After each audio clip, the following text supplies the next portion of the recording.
Welcome to the zoology class, and in continuation with the last topics, we will today uptake the phylum Aschelminth of the chapter Animal Kingdom. तो पहले से हम लोग जो chapter को पढ़ रहे थे एनिमल किंगडम, उसमें एक एक करके फाइलम्स को डिस्कस कर रहे हैं, जिसमें इंक्रीजिंग कॉम्प्लेक्सिटी एंड एडवांसमेंट के साथ हम आगे बढ़ रहे हैं.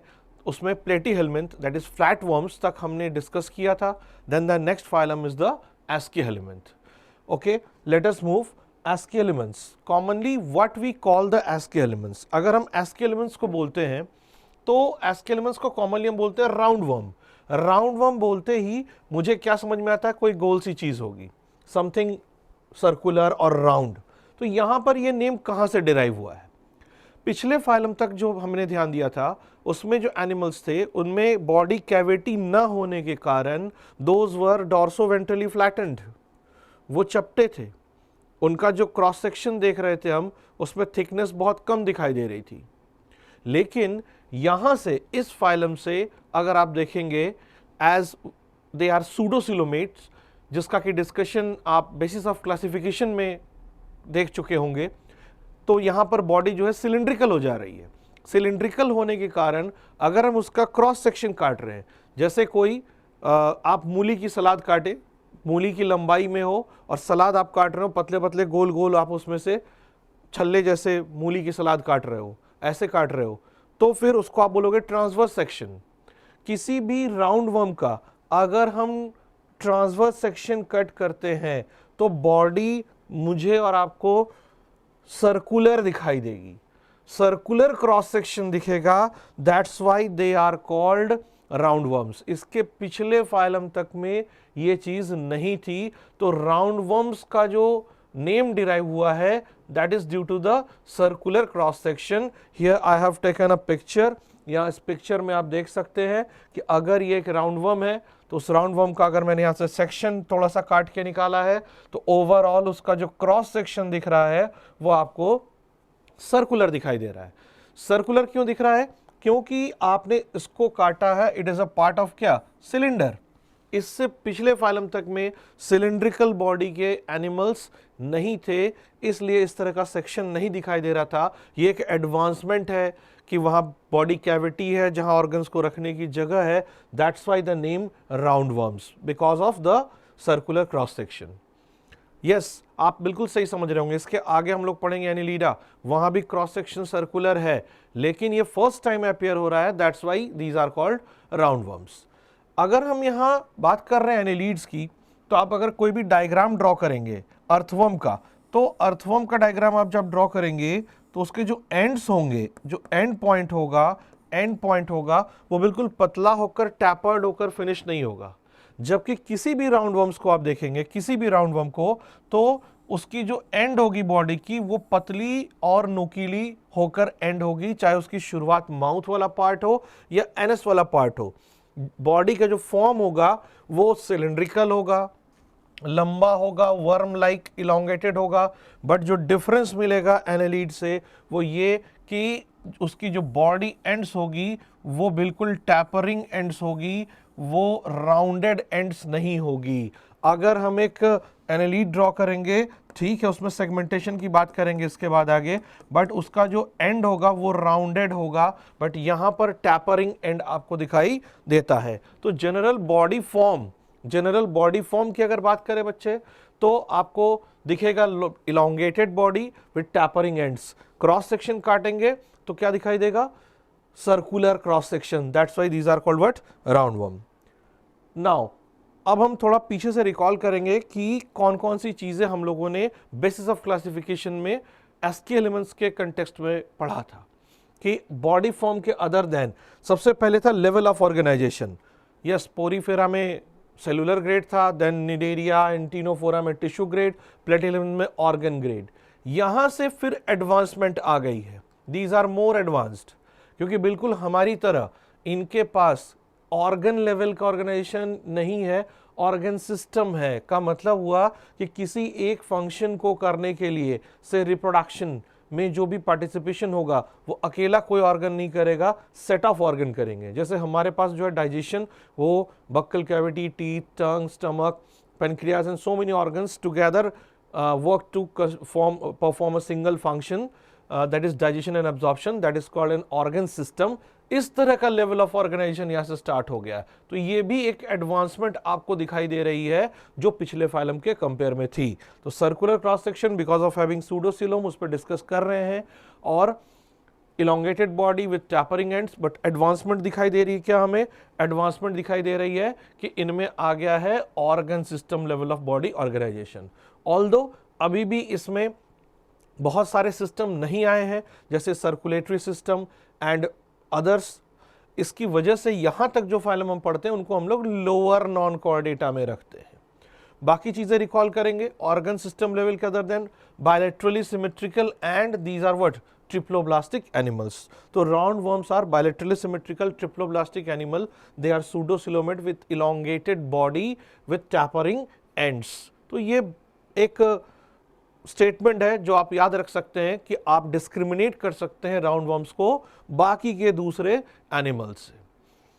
नेक्स्ट जो सबसे इंपॉर्टेंट यहां पर ध्यान देने वाली बात है कि राउंड वर्म्स को हम जब पढ़ते हैं तो ये समझ लेते हैं कि they are endoparasite in human, क्योंकि अगर हम एस्केरिस लुम्ब्रिकॉइड पढ़ते हैं, हम इकोनॉमिक इंपॉर्टेंस में जो हमें नुकसान पहुंचाती है उन्हीं एनिमल्स को ज़्यादातर पढ़ते हैं, इसलिए हम समझ लेते हैं कि राउंड वर्म्स जो है वो सिर्फ ह्यूमन में एंडोपैरासाइट है।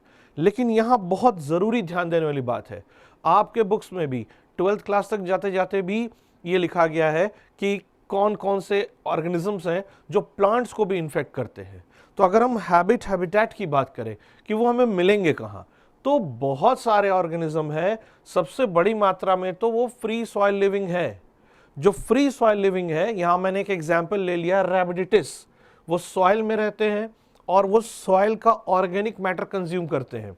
यस, बिल्कुल अर्थवर्म की तरह। रैबिडिटिस जो है वो free soil living ASCII element है, और वो किसी भी पेड़ पौधे को या किसी इंसान को नुकसान नहीं पहुंचाता है। इसका मतलब हुआ कि बहुत सारे एस्की एलिमेंट फ्री लिविंग है, वो सॉइल में रहते हैं, ऑर्गेनिक मैटर कंज्यूम करते हैं।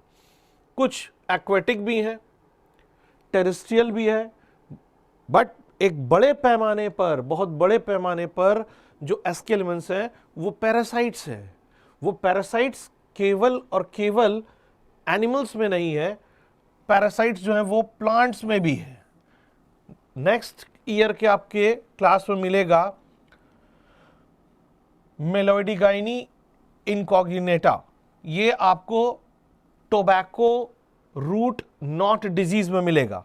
यहां पर हमने एक पिक्चर लिया है जिसमें दिखाया है कि ये नॉर्मल रूट है जिसमें आपको कोई नोड्यूल्स दिखाई नहीं दे रही है, जबकि दूसरे में नोड्यूल्स दिख रही है। No, it is not a leguminous plant, ये लेग्यूमिनस प्लांट नहीं है।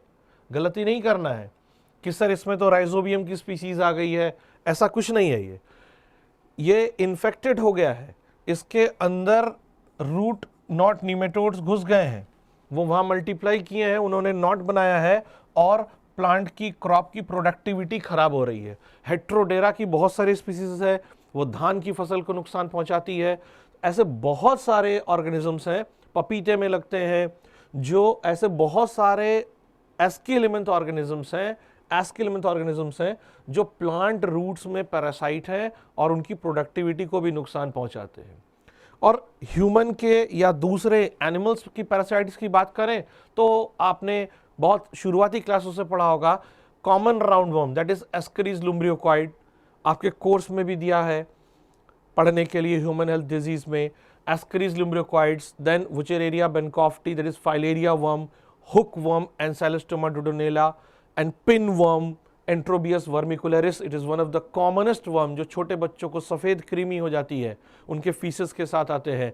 तो हैबिटेट में मुझे ध्यान रखना है कि सारा का सारा बस एरियल फॉर्म नहीं है, कि हवा में उड़ने वाले फॉर्म नहीं है। बाकी देखें तो फ्री लिविंग सॉइल लिविंग है, वो एक्वाटिक पानी में भी रहने वाले हैं, टेरेस्ट्रियल भी है, पैरासाइट्स इन प्लांट्स भी हैं और एनिमल्स भी हैं। एरियल हवा में उड़ने वाले नहीं है, अदरवाइज ये बहुत डाइवर्स हैबिटेट्स में रहते हैं और पैरासाइट्स की बहुत बड़ी संख्या है इनकी।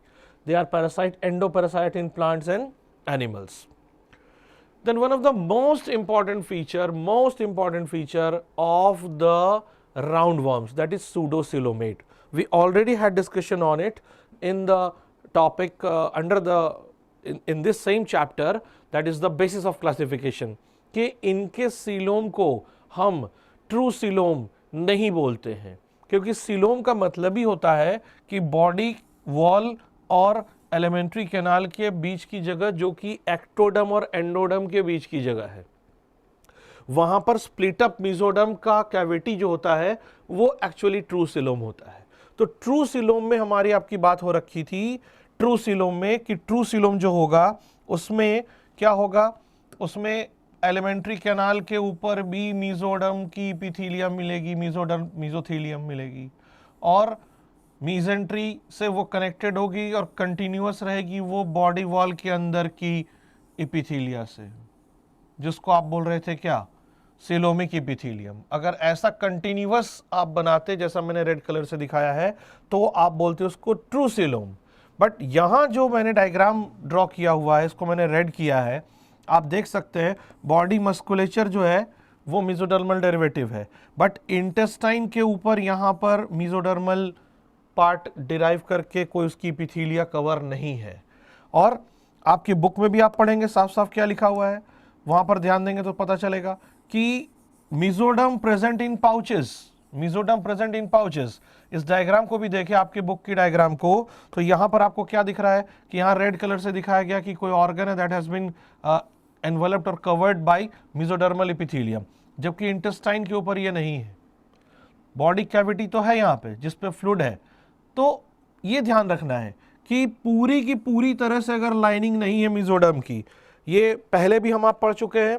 Most important question, pseudocoelomates are only Aschelminthes are pseudocoelomate animals. तो पूरी की पूरी बॉडी कैविटी पे मेसोडर्म की लाइनिंग ना हो, यहां वहां कहीं कहीं मेसोडर्म जो है कुछ ऑर्गन्स को कवर करता हो, mesoderm present in scattered pouches, the animals are called pseudocoelomate. The animals are called pseudocoelomate, and roundworms, all roundworms are pseudocoelomate. So this is one of the most important question that you are going to get in examinations. Triploblastic pseudocoelomate animals are, answer is roundworms. Now उस roundworm में हो सकता है कि आपको किसी roundworm का name दे देगा, तो ये आपको केयरफुल रहना पड़ेगा कि बॉडी कैविटी पूरी तरह से ढकी हुई नहीं है। So these are pseudocoelomate. सबसे बड़ी गलती जो हम और आप कर सकते हैं राउंडवर्म पढ़ते हुए, क्योंकि हम लोग सबसे कॉमनली पढ़ते हैं the commonest roundworm that is ascaris lumbricoid, ascaris. और एस्केरीज जो है वो अगर पैथोजेनेसिस किया है तो वो ह्यूमन के कहाँ पर पैथोजेनेसिस करेगा, मतलब अगर इंसान इससे बीमार हुआ है तो आपको पता है कि वो इंटेस्टाइन में करेगा, इंटेस्टाइन में करेगा। अब प्रॉब्लम क्या होती है कि ठीक इससे पहले हम लोगों ने पढ़ा हुआ था प्लेटीहेलमिंथ। प्लेटीहेलमिंथ में हम ये पढ़ते हैं कि जो टेप वर्म्स होते हैं वो इंटेस्टाइनल पैरासाइट होते हैं और उनके पास एलिमेंट्री कैनाल नहीं होता है, एलिमेंट्री कैनाल उनके पास नहीं होता है। और यही कंसेप्ट हम लेके चलते हैं, और कोई भी इंटेस्टाइनल पैरासाइट होता है तो हम बोल देते हैं एलिमेंट्री कैनाल नहीं होगा। तो हमें यह ध्यान रखना है कि सारे इंटेस्टाइनल पैरासाइट को हम जबरदस्ती ये नहीं कह देंगे कि वो डायरेक्ट बॉडी से न्यूट्रिशन लेते हैं। अगर हम राउंडवर्म्स को देखें तो इनके पास आप देख सकते हैं, मैंने लेवलिंग किया यहाँ माउथ एंड एनस। यहां पर अगर मैं एनस दिखा रहा हूं, पहले इस बॉडी की बात करेंगे, तो माउथ टू एनस अगर है, mouth for ingestion of food and anus for elimination of the undigested food, then the alimentary canal is called what? Complete alimentary canal. तो यहां ध्यान देना है कि इनके पास कंप्लीट एलिमेंट्री कैनाल है। इनके पास माउथ होती है, माउथ के सराउंडिंग लिप्स होते हैं जिस पे डेंटिकल्स होती है जिससे वो स्क्रैपिंग करके फूड को एनगल्फ कर सकते हैं। फिर उसके बाद फूड को पीछे पुश करने के लिए मस्कुलर फेरिंग्स होती है, और बॉडी में अलग से कोई स्टमक, ये मैं आपको जब दूसरे टॉपिक्स बताऊंगा कि which part is considered as stomach, कि वहां पर एसिडिक डाइजेस्टिव जूसेस निकलती हो, then we can call the part of the alimentary canal as stomach. तो उसके बाद इनमें लॉन्ग सा लंबा सा इंटेस्टाइन मिलेगा, देन रेक्टम, देन एनस। तो अगर मैं एक राउंड वर्म की बॉडी में उसके एलिमेंट्री कैनाल को देखूं तो मुझे ये मेजर पार्ट मिलेगा। एक तो माउथ मिलेगा, माउथ मिल रहा है, माउथ के बाद मुझे मिल रहा है फेरिंक्स, फेरिंक्स मिल रहा है, उसके बाद लंबी सी क्या मिल रही है, इंटेस्टाइन मिल रही है, और उसके बाद यहाँ क्या मिल रहा है, रेक्टम मिल रहा है, और लास्ट में मुझे मिल रहा है एनस। तो हमारी आपकी पहले ही डिस्कशन हो चुकी है कि अगर alimentary canal mouth to anus है, 2 ओपनिंग्स है, then it is complete alimentary canal. Now बहुत ध्यान देने वाली बात है कि आपके और बुक में लिखा हुआ है they have a well developed muscular pharynx. ये मस्कुलर फेरिंग्स का बहुत इंपॉर्टेंट रोल है। जो भी फूड ये एनगल्फ करते हैं वो फेरिंग्स से पीछे आगे की तरफ पुश किए जाते हैं। तो फेरिंग्स जो है वो फूड को पुश करने में भी हेल्प कर रहा होता है, और इनका एलिमेंट्री कैनाल कंप्लीट है। जल्दबाजी में ऐसा मत करिएगा कि सर रूट पैरासाइट है, इंटेस्टाइनल पैरासाइट है, इनको बाहर से फूड लेने की क्या ज़रूरत है। Be careful, all Aschelminthes have complete alimentary canal with mouth, muscular pharynx, long intestine followed by rectum then anus.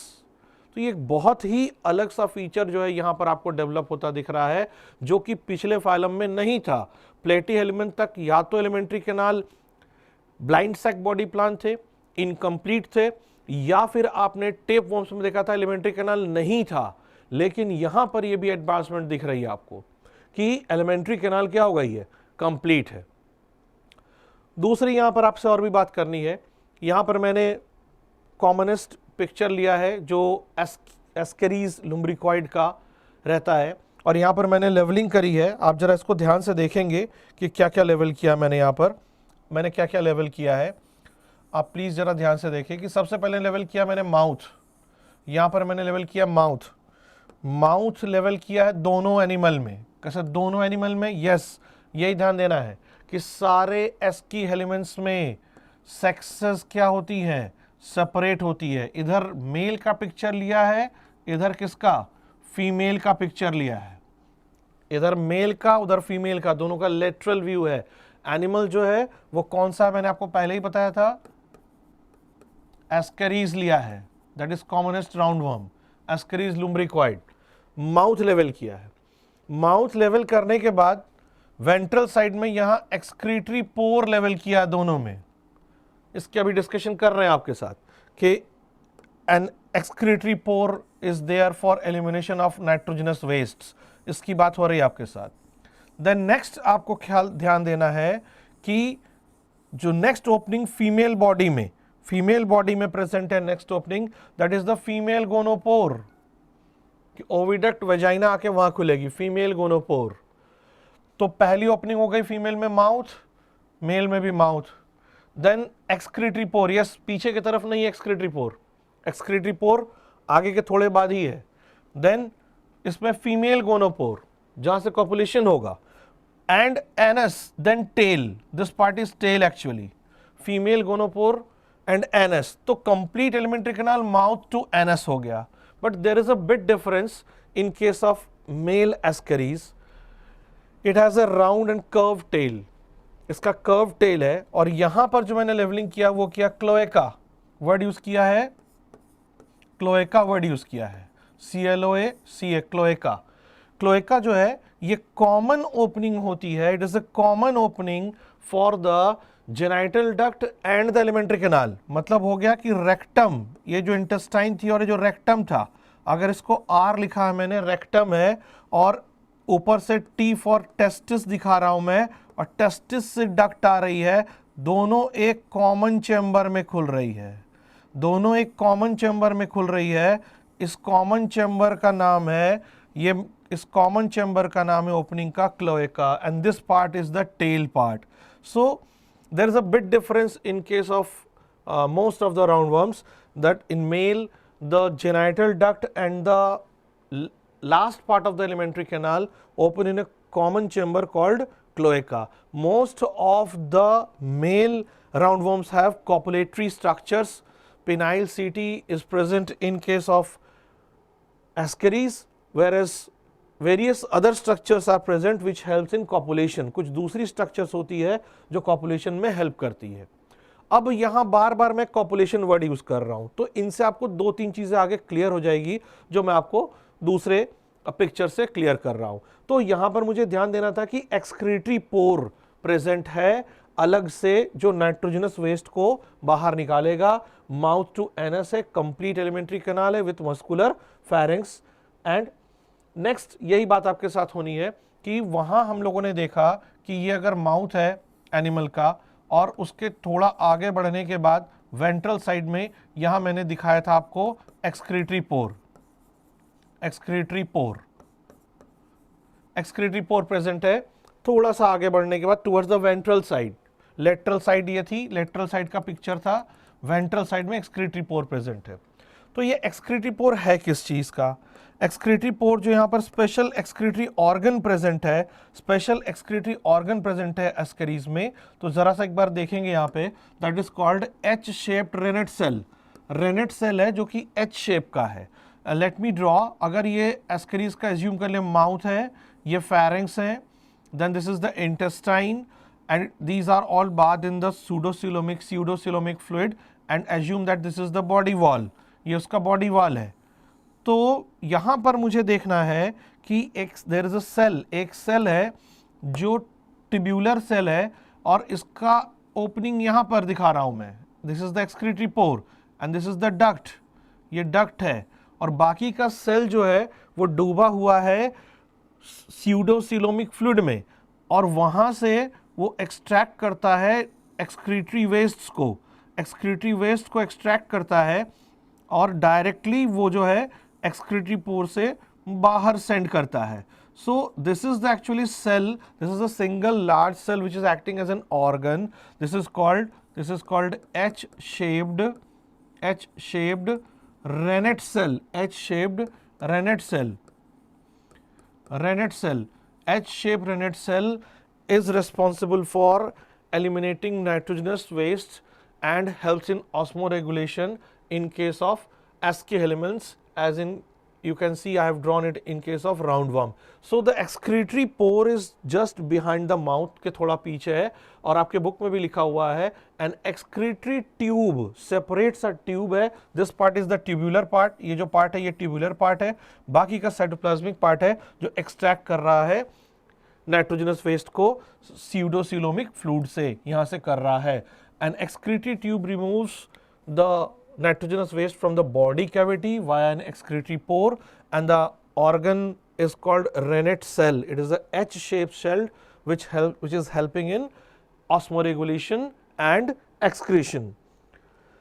Then अगर यहाँ बात करते हैं तो सारे के सारे all Escherichia elements are having dioecious, having male and female distinct from each other.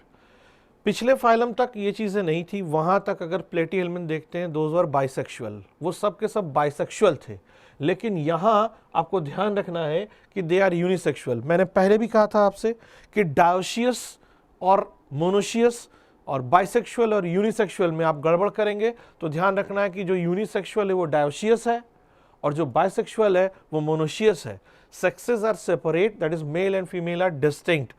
और अभी भी बात हुई आपके साथ कि हमेशा फीमेल की लंबाई, पूरी लंबाई देखें आप, ये डायग्राम को प्रिंट करने की जगह की वजह से इसकी लेंथ कम सीधी नहीं रखी गई है, मोड़ दिया गया है, बट दिस आप फीमेल की लेंथ देखें, it is more than male. It is not the case in ascaris only, it is case in all roundworms. सारे राउंडवर्म्स में जो फीमेल होती हैं उनकी लंबाई क्या होती है? हमेशा ज्यादा होती है. इसका मतलब एकदम सेक्सुअल डायमॉर्फिज्म है. तो जब सेक्सुअल डायमॉर्फिज्म है मतलब सेक्सेस मेल और फीमेल क्या है? एक दूसरे से क्या है? बिल्कुल सेपरेट है. अगर सेक्स ऑर्गन्स में कॉपुलेटरी ऑर्गन दिखाई दे रही है, जैसे अभी मैंने बताया था कि पिनाइल सीटी है या फिर बर्सा मिलती है, हर एक मेल में एस्की एलिमेंट्स में अलग अलग कॉपुलेटरी ऑर्गन मिलते हैं. तो इससे एक बात मुझे समझ में आ जाना चाहिए कि कॉपुलेशन के बाद वो कॉपुलेटरी ऑर्गन मोस्टली जो स्पर्म होते हैं वो फीमेल की बॉडी में डालने में भी हेल्प करते हैं. जिन एनिमल्स में आप देखेंगे, आगे वर्टिब्रेट्स में आप देखेंगे क्लैस्पर मिलेगा, मैमल में आपको पेनिस मिलेगा, तो जहां पर भी आप देखेंगे ऐसे स्ट्रक्चर मिलेंगे तो मोस्टली वो एनिमल्स में स्पर्म जो है वो फीमेल बॉडी के अंदर डाली जाती है। तो इनमें भी फर्टिलाइजेशन क्या होता है, इंटरनल होता है। इनमें फर्टिलाइजेशन इंटरनल होता है। डेवलपमेंट कोई ज़रूरी नहीं है कि हमेशा लार्वल फॉर्म से हो, बट लार्वल फॉर्म्स होते भी हैं। तो बहुत इंपॉर्टेंट है क्योंकि यहाँ पर एक स्ट्रॉन्ग सेक्सुअल डायमॉर्फिज्म मिल रही है आपको कि फीमेल की लंबाई हमेशा मेल से क्या है, ज़्यादा है। एडवांसमेंट यहाँ पर और भी है, फर्टिलाइजेशन हमेशा क्या है, इंटरनल है। लार्वा हो भी सकता है और नहीं भी हो सकते हैं। तो females are longer, fertilization is internal, males with copulatory structures, males के पास कॉपुलेटरी स्ट्रक्चर होते हैं, एंड सेक्सेस आर सेपरेट। तो इन चीज़ों को हमने क्या करना है, ध्यान रखना है। जो बेसिक कुछ वर्म्स दिए गए हमें पढ़ने के लिए आपके बुक में, वो है कॉमन राउंड वर्म एस्केरीज, जिसका डायग्राम हम लोग लेके चले थे।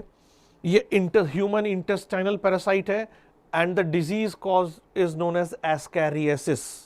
तो ये जो कॉमन राउंड वर्म है हमारा एस्केरीज, ये पैरासाइट कहाँ का है, ये पैरासाइट है इंटेस्टाइन का। ये इंटेस्टाइन का पैरासाइट है। जिस इंसान को इसका इन्फेक्शन होगा, इसके मेल और फीमेल दोनों होंगे तब उसकी लाइफ हिस्ट्री चलेगी, तो उसको जो डिजीज होगी उसको हम क्या बोलेंगे, उसको बोलेंगे हम क्या, एस्कैरियासिस।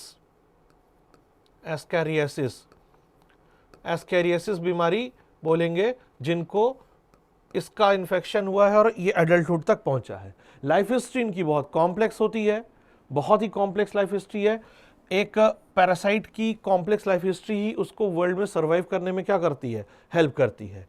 एस्केरीज का कोई सेकेंडरी होस्ट नहीं है, ये मोनोजेनेटिक है और ये ह्यूमन से ह्यूमन को कंटामिनेटेड फूड एंड वाटर से स्प्रेड होती है। Ascariasis is spread from direct human to human.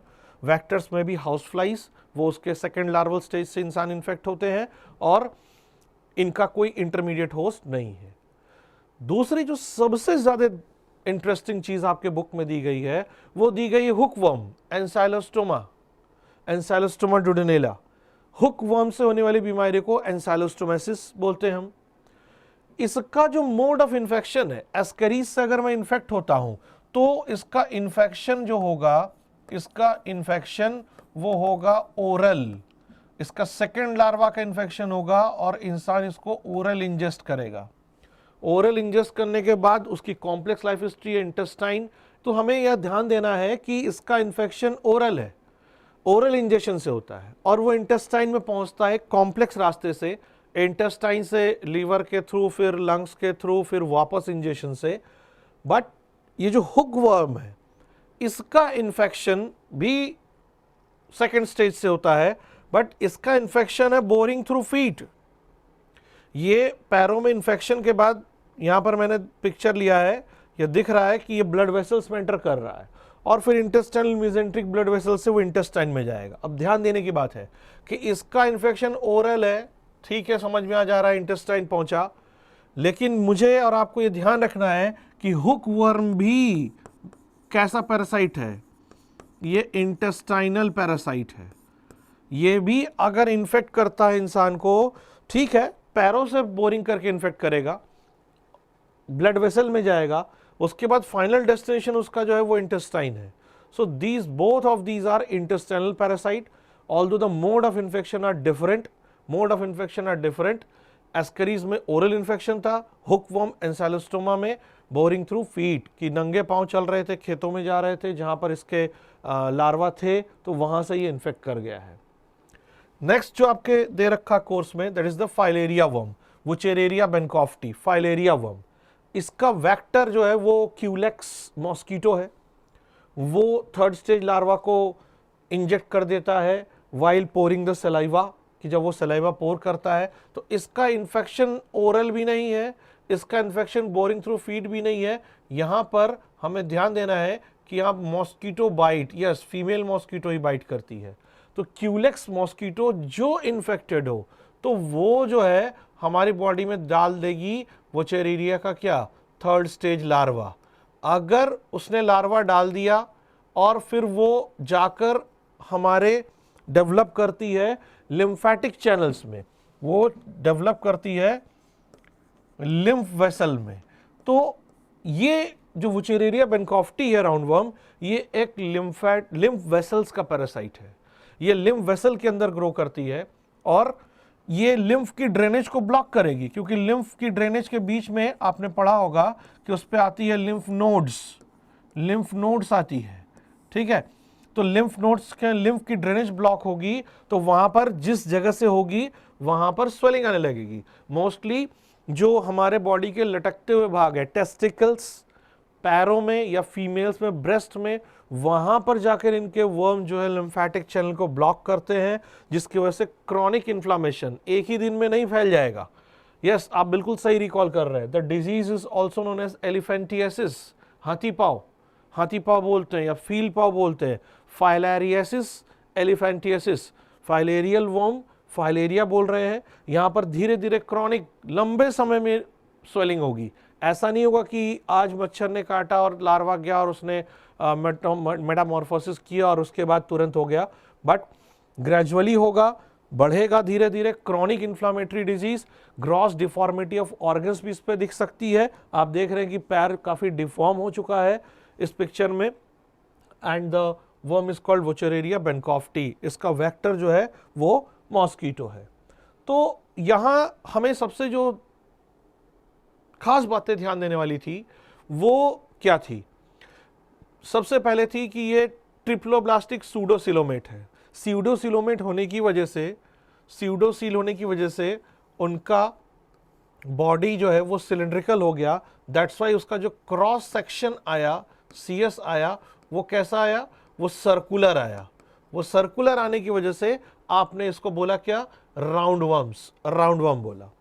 दूसरी बात जो आपको दिखाई दी वो दिखाई दी कि इसमें एलिमेंट्री कैनाल जो है वो कंप्लीट हो गया, जबकि इससे पहले तक क्या था? एलिमेंट्री कैनाल वो ब्लाइंड सैक बॉडी प्लान था या फिर क्या था? वो एब्सेंट था। किस पे? टेपवर्म्स में। और यहां से बहुत बड़ी चीज और दिखाई दी आपको कि यूनिसेक्सुअल एनिमल्स शुरू हो गए। यूनिसेक्सुअल एनिमल्स शुरू हो गए with strong sexual dimorphism, that females are always longer than males. Yes, males do have copulatory organs also, but अलग अलग मेल में अलग अलग copulatory organ होती है, इसलिए उसको डिस्कस करना हमारे आपके यहाँ पर जरूरी नहीं है। तो ये कुछ बेसिक पॉइंट्स हैं जो हमें याद रखना है। आगे हम लोग कंटिन्यू करेंगे विद द नेक्स्ट फाइलम, लेकिन अगली वीडियो में, that is the annelids. So stay connected and please watch the next video. Thank you very much.